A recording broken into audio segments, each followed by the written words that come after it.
Have you ever told a small lie and then watched as it completely destroyed everything you cared about? Arjun was a kind and well-liked young man. He had a warm smile, a gentle heart, and friends who trusted him completely. He believed, like many of us do, that a small dishonesty wouldn't really hurt anyone. You know, a little white lie to avoid trouble, a half-truth to keep the peace.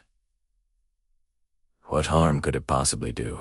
But Arjun was about to learn a lesson that he would carry with him forever. What he didn't realize was that one single sentence, just a few careless words, would cost him his dearest friend. And by the time he truly understood the weight of his actions, it was already far too late. This is his story, and it might just change yours. Arjun lived in a small village where everyone knew everyone, and a person's word was their most valuable possession. Reputation was everything. Trust was something earned slowly and treasured deeply. His closest friend was Kiran. Theirs was a bond forged in childhood and strengthened through years of shared meals, laughter beneath the old banyan tree, and whispered secrets by the quiet river. Kiran trusted Arjun without a single question. Their friendship felt unbreakable.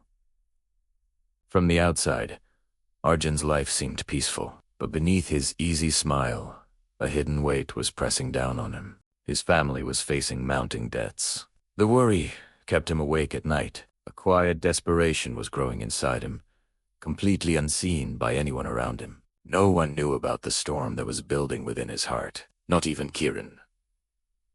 One desperate night, Arjun made a choice that would haunt him forever. He secretly borrowed money from the community fund, promising himself he would return it before anyone even noticed.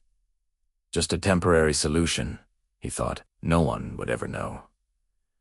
But someone did notice, and when Kiran asked him about it directly, looking straight into his eyes, Arjun panicked. The lie just spilled out before he could even think to stop it. He denied everything, and worse still, he subtly pointed the suspicion toward another villager, an innocent man. Just days later, the truth came out.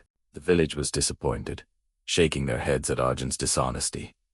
But Kiran was shattered. He stood before Arjun, his eyes filled not with anger, but with a deep, wounded hurt. "I defended you," Kiran whispered. "When others doubted, I stood by you. I believed you." Arjun had no words. Shame burned through him like a fire. After that day, Kiran never shouted. He never accused. He simply became distant. He was polite, but cold. The warmth that had always been between them completely vanished, replaced by an unbearable silence. Most people never realize how a single sentence can echo for years. Arjun was learning that now. Weeks passed like heavy stones. Arjun apologized again and again, sometimes with words, sometimes with gifts, sometimes with desperate letters left at Kiran's door, but nothing changed. Kiran remained polite, yet distant, his eyes never quite meeting Arjun's. The loneliness became unbearable. Finally, Arjun sought out Grandmother Meera, the village elder known for her quiet wisdom. He sat before her, trembling, and confessed everything: the lie, the guilt, the hollow emptiness that was eating him from the inside. "I've apologized 100 times, he said, his voice breaking. "Why won't he forgive me? How do I fix this?" Grandmother Meera listened without judgment. Her calm, gentle presence offered Arjun the first real comfort he had felt in weeks. When he finished his story, she simply nodded. "Come back tomorrow morning," she said softly. "I will show you something important." Arjun left, with a fragile flicker of hope. The next morning, Arjun returned to Grandmother Meera's humble home. She sat waiting, holding a beautiful piece of white cloth. It was smooth, pure, and completely unblemished. "Tear it in half," she instructed calmly. Arjun hesitated. The cloth was perfect. Why would he destroy something so flawless? But her steady gaze urged him forward. Reluctantly, he tore it right down the middle. "Now," she said quietly, "make it whole again." Arjun pressed the two pieces together desperately. He folded them carefully, trying to hide the damage. Finally, he asked for a needle and thread, and with trembling hands, he stitched the two halves back together. When he finished, Grandmother Meera nodded slowly. "Look closely." Arjun examined his work, and his heart sank. The seam was visible. The threads didn't quite match the fabric. The cloth was joined, yes, but it was forever changed. A scar ran right through its center, impossible to ignore. This, Grandmother Meera spoke gently, is what trust looks like after a lie. You can repair it, Arjun, but the tear will never be invisible. It will always carry the memory of being torn. Arjun stared at the scarred cloth, tears forming silently in his eyes. Finally, he understood. Grandmother Meera watched Arjun's tears fall, her expression soft with compassion. Forgiveness is possible, she continued gently. Healing is possible, but some things, once they are broken, are never quite the same. That is not cruelty, child. That is simply the truth. She paused, letting her words settle into his heart. The scar is not a punishment. It is a reminder to choose more carefully next time. Arjun looked up, his eyes filled with desperation. Then what can I do?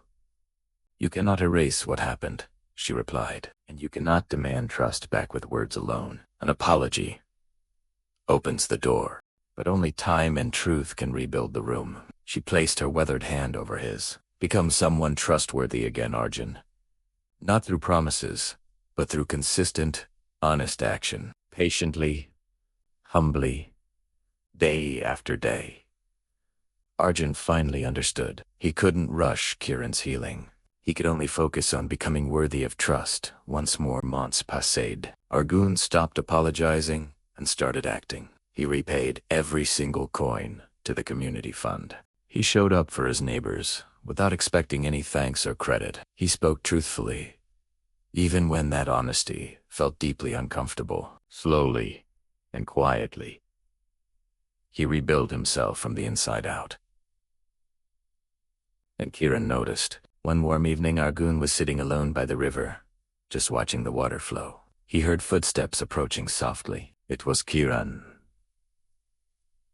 He sat down beside him, silent at first, just gazing at the fading sunset. Finally, Kiran spoke. I'm not sure I'll ever forget what happened. Arjun's chest tightened. But Kiran continued quietly. I'm willing to try again. Arjun's eyes filled with tears. He nodded slowly, unable to speak. Their friendship would carry a scar forever, but it was alive again, fragile, healing, and quietly hopeful. Trust is not a door you can just slam shut and then reopen whenever you feel like it. It is a living thing, fragile, precious, and very slow to heal. Protect it before it tears. Take a moment today. Look at the relationships you cherish. Are you guarding them with honesty? If this story touched your heart, please like, share, and subscribe. Join us for more stories that inspire growth, healing, and wisdom.